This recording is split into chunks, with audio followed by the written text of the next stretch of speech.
Good evening. I'm David Ferriero, the Archivist of the United States, and it's a pleasure to welcome you this evening to the William G. McGowan Theater, and a special welcome to our C-SPAN viewers. Tonight, we have a distinguished panel that will take a look at a little discussed topic, the role of women in the administration of President Richard M. Nixon. Our panelists will discuss how the tenure of the Nixon-appointed women shaped opportunities for later generations of women as presidential assistants and advisors and heads of agencies and departments. I want to extend our thanks to Barbara Hackman Franklin and the Richard Nixon Foundation for their roles in making tonight's program possible. Ron Walker, who is chairman of the foundation, is with us tonight. Where are you, Ron? Was with us tonight. And a special thanks to him for making this evening possible also. Ron was in the Nixon White House, and he was the very first director of the White House Office of Presidential Advance, and he's the one who was responsible for a very important advance, the trip to China. Before we begin the program tonight, I'd like to mention two programs that will take place here in the McGowan Theater later this month. On Tuesday, March 20th at 7 p.m., the Charles Guggenheim Center for the Documentary Film presents the film California State of Mind, The Legacy of Pat Brown. This inside look into political power in California in the 1960s takes a new significance now that Pat Brown's son, Jerry, is once again governor. The film will be followed by a panel discussion led by historian Michael Beschloss. And on Sunday, March 25th at 2 p.m., a sneak preview of Ken Burns' forthcoming PBS film, The Dust Bowl, will be shown. It tells the story of an ecological disaster, the limits of government, and the heroic perseverance of the people affected. It's sponsored by the Guggenheim Center in partnership with the 2012 Environmental Film Festival being held here in Washington. To learn more about these programs and all of our public programs and exhibits, consult our calendar of monthly events. There are copies in the lobby as well as a sign-up sheet where you can receive this by mail, physical mail or virtual mail. You'll also find brochures about other National Archives activities and events. Another way to get more involved in the National Archives is to become a member of the Foundation for the National Archives. The Foundation supports all of our education and outreach activities, and there are applications outside in the lobby. And finally, if you haven't visited our gift shop recently, please do so. You can do that physically or virtually. A wonderful array of reproductions from the records of the government. And the most popular record, especially significant tonight, is the photograph of Richard Nixon and Elvis Presley. Tonight's program is titled A Matter of Simple Justice, The Untold Story of Barbara Hackman Franklin and a Few Good Women. It's a subject not largely discussed today. The Nixon administration, more than any previous presidency, broadened the opportunities for women in government. Tonight's panel will take a look at this aspect of the Nixon presidency. Our moderator is Judy Woodruff, co-anchor of the PBS Newshour and a veteran broadcast journalist who has covered politics and other news for more than 3 decades at CNN, NBC, and PBS. Previously, Woodruff served as anchor and senior correspondent for CNN, hosting the weekly political program Inside Politics and other major news coverage. Earlier in her career, she covered the White House for NBC News. In 2006, she was visiting professor at Duke University's Sanford Institute of Public Policy, where she was an undergraduate, where I was the librarian.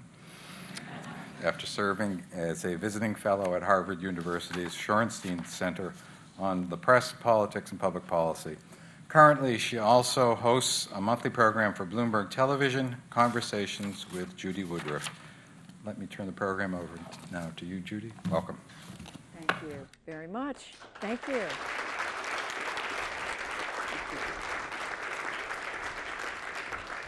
I am delighted to be here for so many reasons because this is a wonderful book that my friend Barbara Franklin has produced. I urge all of you to read it if you haven't already. I'm delighted to be here because this is International Women's Day, so the timing is perfect. It's a day when we celebrate the accomplishments of women, not just in this country, but around the world. At the same time, we consider, in many regards, in many respects, how far women have yet to go. And I know this has been a day to think about that, as we should every day, but of course today in particular. But the timing, Barbara, for this program could not be more special, more fortuitous. I have to say, as I thought about what we were going to be talking about tonight, thought about the day we celebrate women, I was reminded of what the Canadian writer Charlotte Whitten famously said. She wrote, she said, in order to be thought half as talented as men, women have to be twice as good. And she said, luckily, this is not difficult. So I thought that was an appropriate backdrop for our conversation this evening. As you just heard, this is about what happened during the Nixon administration with regard to women. I would argue that it really does have to do with the progress of women in this country ever since then, because what happened in the late 1960s and the early 1970s set the stage for so much of the progress and so many of the opportunities that have taken place for women in the United States since then. So this was really, in my mind, a pivotal moment for women in the United States. And so that's why I think it's incredibly important to consider what is in this book.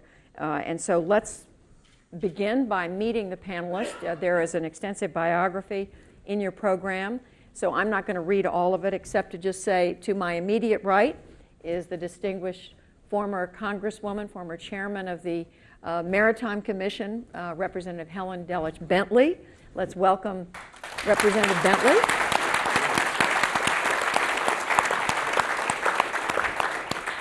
In the center, Barbara Hackman Franklin, about whom the book is. And Barbara, we'll be talking a lot about you tonight. Barbara.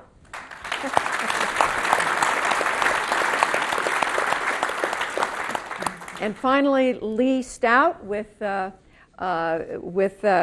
Pittsburgh State University. Penn State. Penn State, I'm sorry. Penn State. Forgive me. Penn State University in Pittsburgh, Pennsylvania. No. In State College. I'm sorry, wrong city. I got the state right, Pennsylvania. Penn State. But the most important reason Lee is here is because this is his book, A Matter of Simple Justice, The Untold Story of Barbara Hackman Franklin and a Few Good Women. So, Lee, now that I've completely mangled your credentials, I'm going to start with you and ask you to tell us, to remind all of us why you wrote this book. What was it? What was the impetus behind this? Well, the impetus was really Barbara. There's no question about that.